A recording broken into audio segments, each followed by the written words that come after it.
Democracy Ashok Chakradhar जी की कविता। Park के कोने में घास के बिछौने पर लेटे लेटे हम अपनी प्रेयसी से पूछ बैठे, क्यों डियर, डेमोक्रेसी क्या होती है? वह बोली, तुम्हारे वादों जैसी होती है, इंतज़ार में बहुत तड़पाती है, झूठ बोलती है, सताती है। तुम तो आ भी जाते हो, ये कभी नहीं आती है। एक विद्वान से पूछा, वह बोले, हमने राजनीति शास्त्र सारा पढ़ मारा। डेमोक्रेसी का मतलब है आज़ादी, समानता और भाईचारा। आज़ादी का मतलब राम नाम की लूट है। इसमें गधे और घास दोनों को बराबर की छूट है। घास आज़ाद है कि चाहे जितनी बढ़े, और गधे स्वतंत्र हैं कि लेटे लेटे या खड़े खड़े कुछ भी करें, जितना चाहें इस घास को चरें।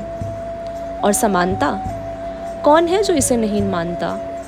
हमारे यहाँ गरीबों और गरीबों में समानता है, अमीरों और अमीरों में समानता है, मंत्रियों और मंत्रियों में समानता है, संतरियों और संतरियों में समानता है। चोरी, डकैती, सेंधमारी, बटमारी, राहजनी, आगजनी, घूसखोरी, जेब कतरी, इन सब में समानता है।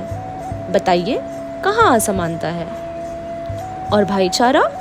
तो सुनो भाई, यहाँ हर कोई एक दूसरे के आगे चारा डालकर भाईचारा बढ़ा रहा है। जिसके पास डालने को चारा नहीं है, उसका किसी से भाईचारा नहीं है। और अगर वो बेचारा है तो इसका हमारे पास कोई चारा नहीं है। फिर हमने अपने एक जेलर मित्र से पूछा, आप ही बताइए मिस्टर नेगी। वह बोले, डेमोक्रेसी आजकल जमानत पर रिहा है, कल सीखचों के अंदर दिखाई देगी। अंत में मिले हमारे मुसद्दी लाल, उनसे भी कर डाला यही सवाल।